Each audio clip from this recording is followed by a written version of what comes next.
विलेशे भूषण भो साम्ब सदा शिव शम्भो शङ्कर शरणं मे तव चरणयुगम् उमया दिव्य सुमङ्गल विग्रहया लिङ्गित वामाङ्ग विभो साम्ब सदा शिव शम्भो शङ्कर शरणं मे तव चरणयुगम् दूरी मामद्यमनाथं दूरीकुरु मे दुरितं भो साम्ब सदा शिव शम्भो शङ्कर शरणं मे तव चरणयुगम् ऋषिवर मानस हंस चराचर गणन स्थिति लय कारण भो शाम्ब सदा शिव शम्भो शङ्कर शरणं मे तव चरणयुगम् अन्तःकरण विशुद्धिं भक्तिं च त्वयि सतिं प्रदेहि विभो साम्ब सदा शिव शम्भो शङ्कर शरणं मे तव चरणयुगम्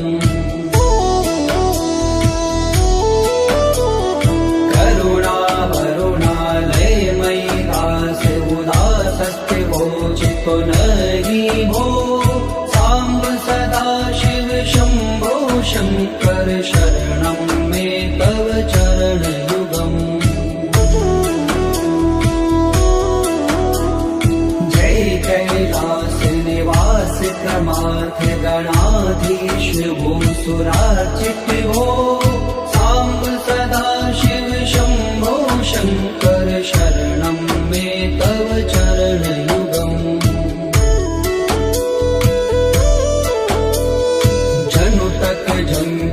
जनु तक किट तक शब्देर्नटसि महानट हो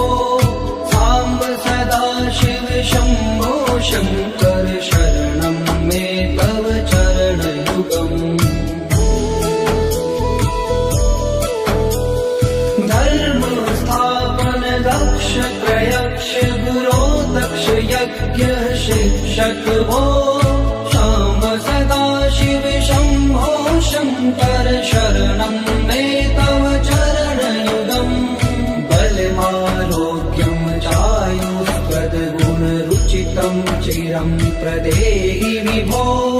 साम्ब सदा शिव शम्भो शङ्कर शरणं मे तव चरणयुगम् सर्वदेव सर्वोत्तम सर्वर दुर्वृत्त गर्वहरण विभो साम्ब सदा शिव शम्भो शङ्कर शरणं मे तव चरणयुगम् भगवन् भर्ग भयापह भूतिपते भूतिभूषिताङ्ग विभो साम्ब सदा शिव शम्भो शङ्कर शरणं मे तव चरणयुगम् षड्कुषडूर्वे षड्विकार हर सन्मुख षण्मुख जनक विभो साम्ब सदा शिव शम्भो शङ्कर शरणं मे तव चरणयुगम् सत्यं ज्ञानमनन्तं ब्रह्मेति लक्षण लक्षित भो साम्ब सदा शिव शम्भो शङ्कर शरणं मे तव चरणयुगम् हा हा हो मुख सुर गायक गीता पदान पद्य विभो साम्ब सदा शिव शम्भो शङ्कर शरणं मे तव चरणयुगम्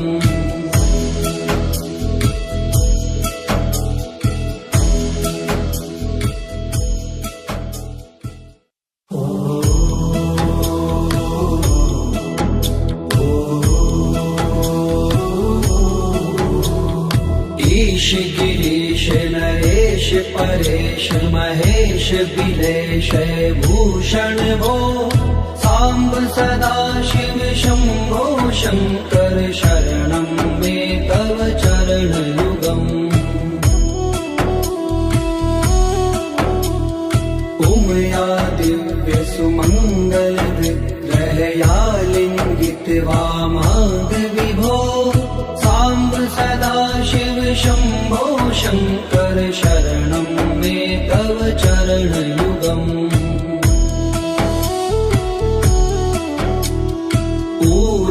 कुरु मामज्ञमनाथं दूरीकुरु मे दुरितं भो साम्ब सदा शिव शम्भो शङ्कर शरणं मे तव चरणयुगम् ऋषिवर मानस हंस चराचर जनन स्थिति लय कारण भो शाम्ब सदा शिव शम्भो शङ्कर शरणं मे तव चरणयुगम् अन्तःकरण विशुद्धिं भक्तिं च त्वयि सतिं प्रदेहि विभो साम्ब सदा शिव शम्भो शङ्कर शरणं मे तव चरणयुगम्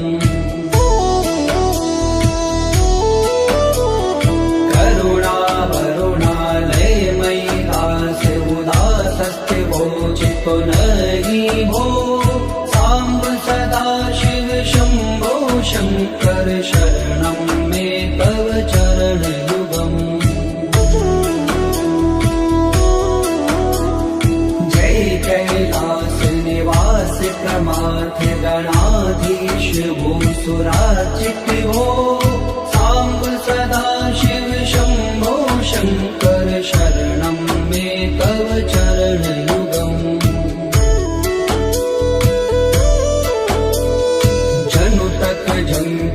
जनु तक किट तक शब्देर्नटसि महानट हो साम्ब सदा शिव शम्भो शङ्कर शरणं मे तव चरणयुगम्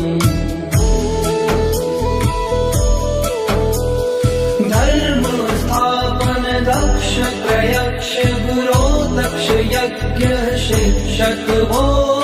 शाम्ब सदा शिव शम्भो शङ्कर शरणं मे तव चरणयुगम्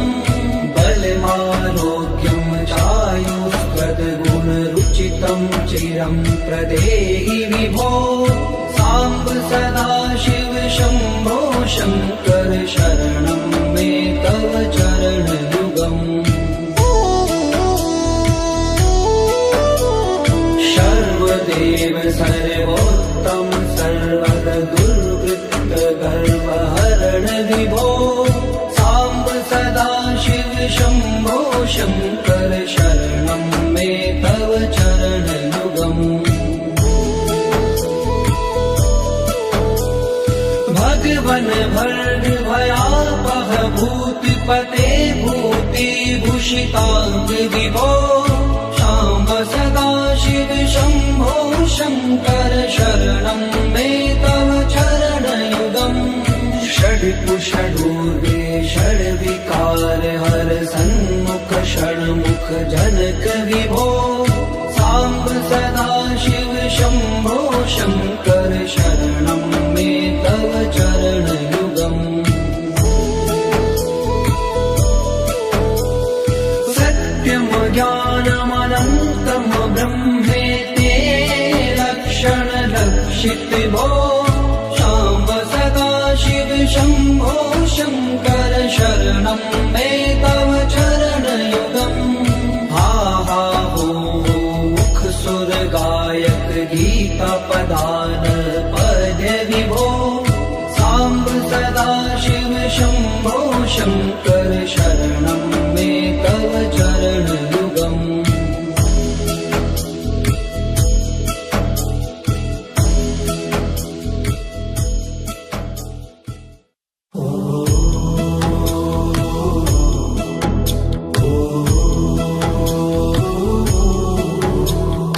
ईश गिरीश नरेश परेश महेश बिलेश भूषण भो साम्ब सदा शिव शम्भो शङ्कर शरणं मे तव चरणयुगम् उमया दिव्य सुमङ्गल विग्रहया लिङ्गित वामाङ्ग विभो साम्ब सदा शिव शम्भो शङ्कर शरणं मे तव चरणयुगम्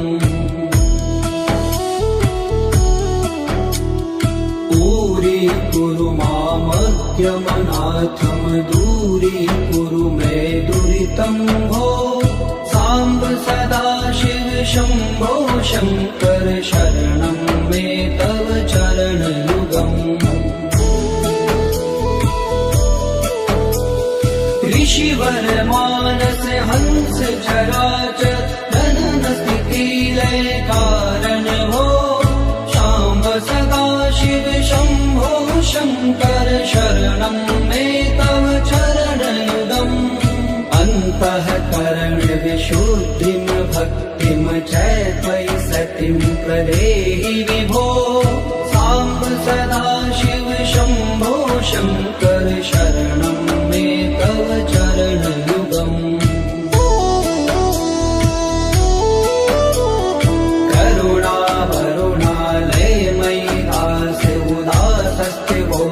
पुनरि भो साम्ब सदा शिव शम्भो शङ्कर शरणं मे तव चरणयुगम् जय कैलास निवास प्रमाथ गणाधीश भूसुरार्चित भो साम्ब सदा शिव शम्भो शङ्कर शरणं मे तव चरणयुगम्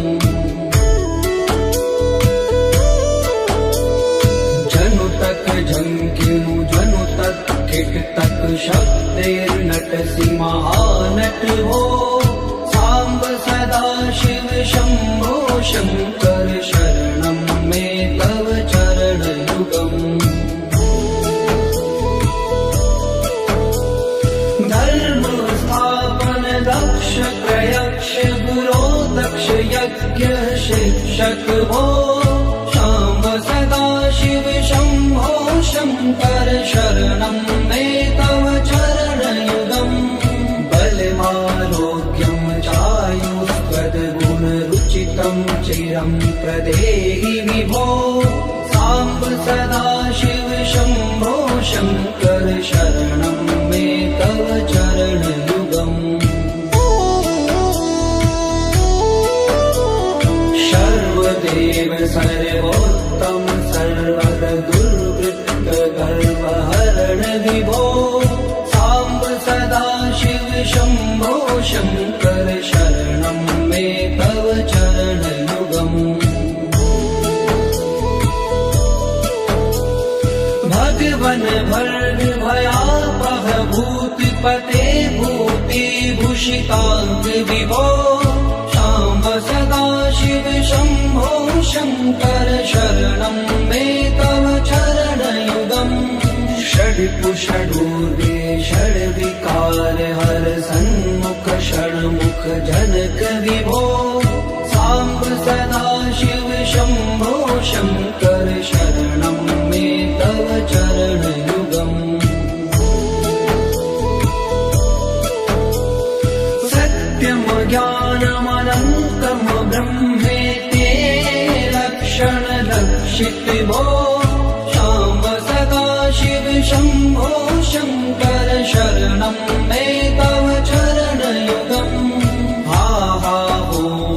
मुख सुर गायक गीता पदान पद्य विभो साम्ब सदा शिव शम्भो शङ्कर शरणं मे तव चरणयुगम्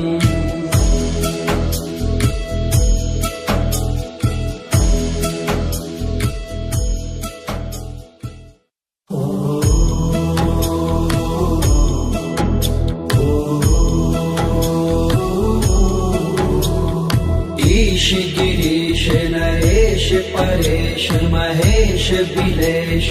भूषण भो साम्ब सदा शिव शम्भो शङ्कर शरणं मे तव चरणयुगम्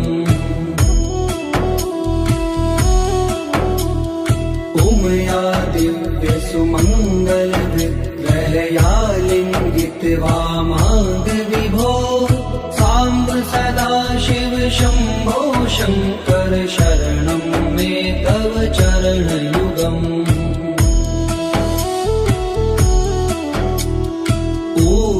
कुरु मामद्यमनाथं दूरीकुरु मे दुरितं भो साम्ब सदा शिव शम्भो शङ्कर शरणं मे तव चरणयुगम् ऋषिवर मानस हंस चराचर गणन स्थिति लय कारण भो शाम्ब सदा शिव शम्भो शङ्कर शरणं मे तव चरणयुगम् अन्तःकरण विशुद्धिं भक्तिं च त्वयि सतिं प्रदेहि विभो साम्ब सदा शिव शम्भो शङ्कर शरणं मे तव चरणयुगम्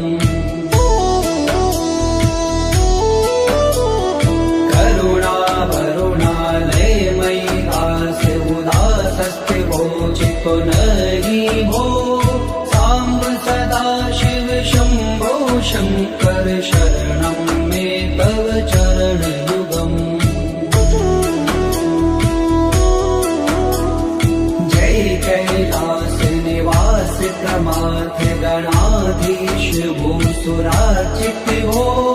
साम्ब सदा शिव शम्भो शङ्कर शरणं मे तव चरणयुगम्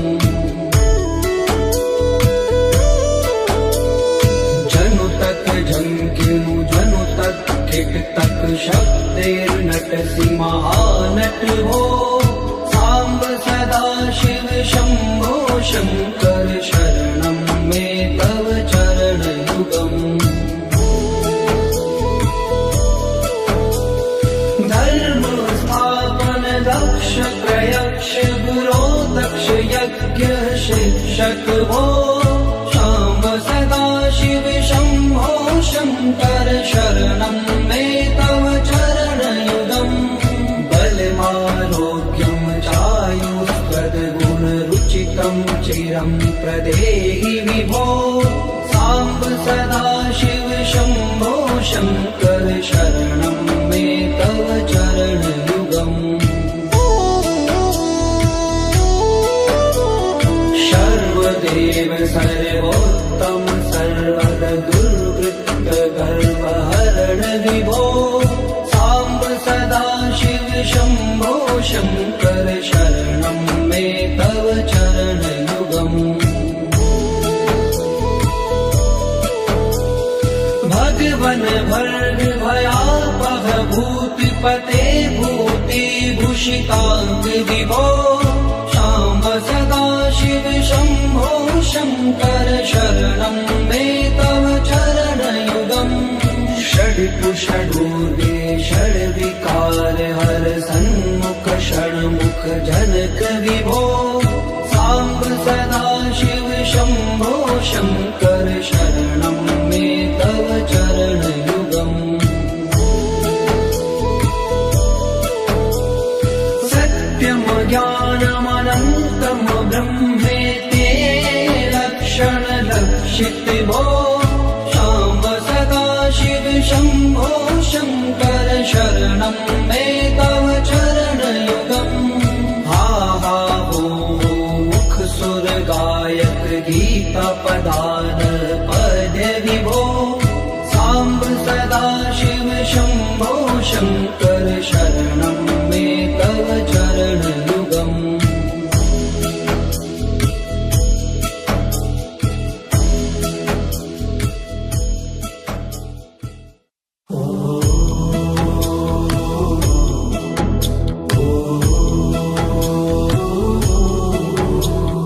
ईश गिरीश नरेश परेश महेश बिलेश भूषण भो साम्ब सदा शिव शम्भो शङ्कर शरणं मे तव चरणयुगम् उमया दिव्य सुमङ्गल विग्रहया लिङ्गित वामाङ्ग विभो साम्ब सदा शिव शम्भो शङ्कर शरणं मे तव चरणयुगम्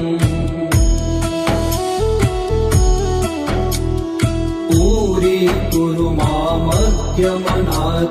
दूरीकुरु मे दुरितं भो साम्ब सदा शिव शम्भो शङ्कर शरणं मे तव चरणयुगम् ऋषिवर मानस हंस चराचर जनन स्थिति लय कारण भो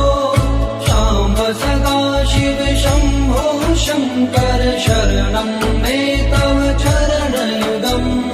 अन्तःकरण विशुद्धिं भक्तिं च त्वयि सतिं प्रदेहि विभो साम्ब सदा शिव शम्भो शङ्कर शरणं मे तव चरणयुगम्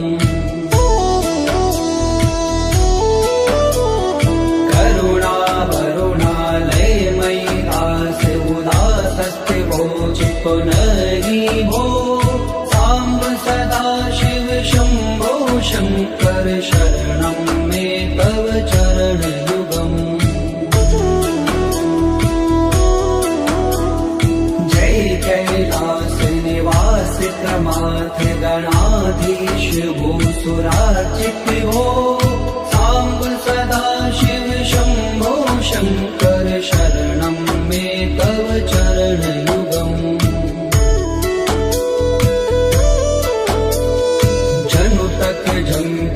जनु तक किट तक शब्दैर्नटसि महानट भो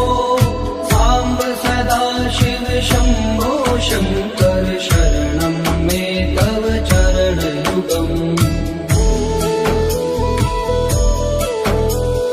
धर्म स्थापन दक्ष प्रयक्ष गुरो दक्ष यज्ञ शिक्षक भो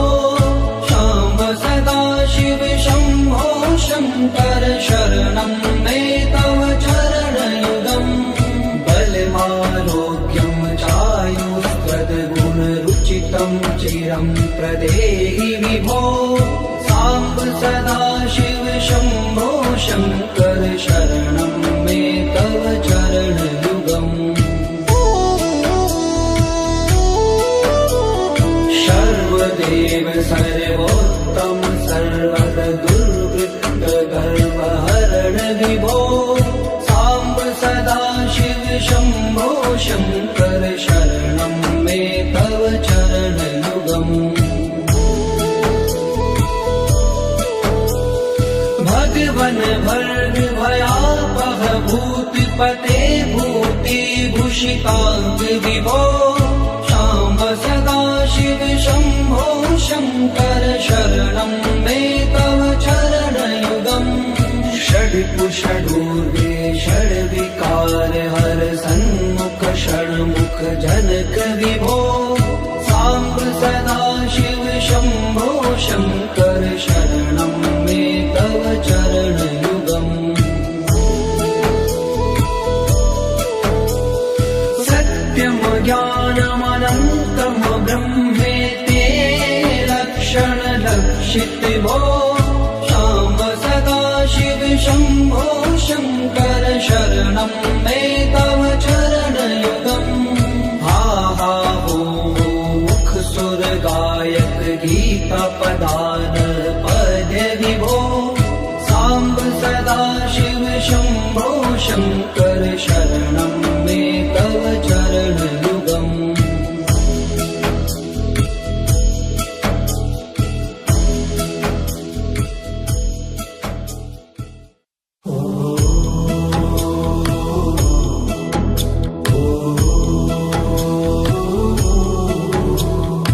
ईश गिरीश नरेश परेश महेश बिलेश भूषण भो साम्ब सदा शिव शम्भो शङ्कर शरणं मे तव चरणयुगम्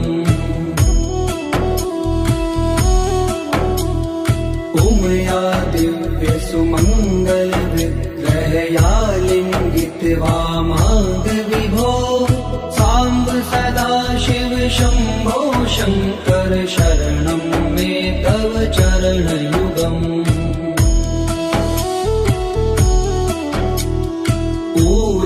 कुरु मामद्यमनाथं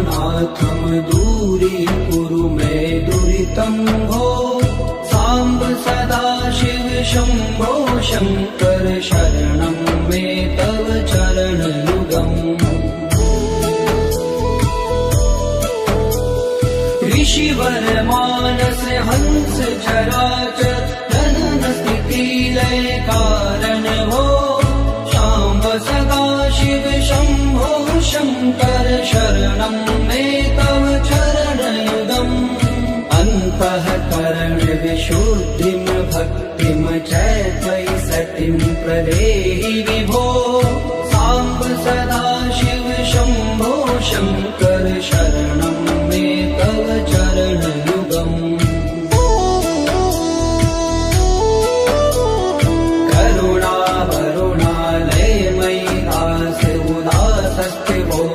पुनरि भो साम्ब सदा शिव शम्भो शङ्कर शरणं मे तव चरणयुगम् जय कैलास निवास प्रमाथ गणाधीश भूसुरार्चित भो साम्ब सदा शिव शम्भो शङ्कर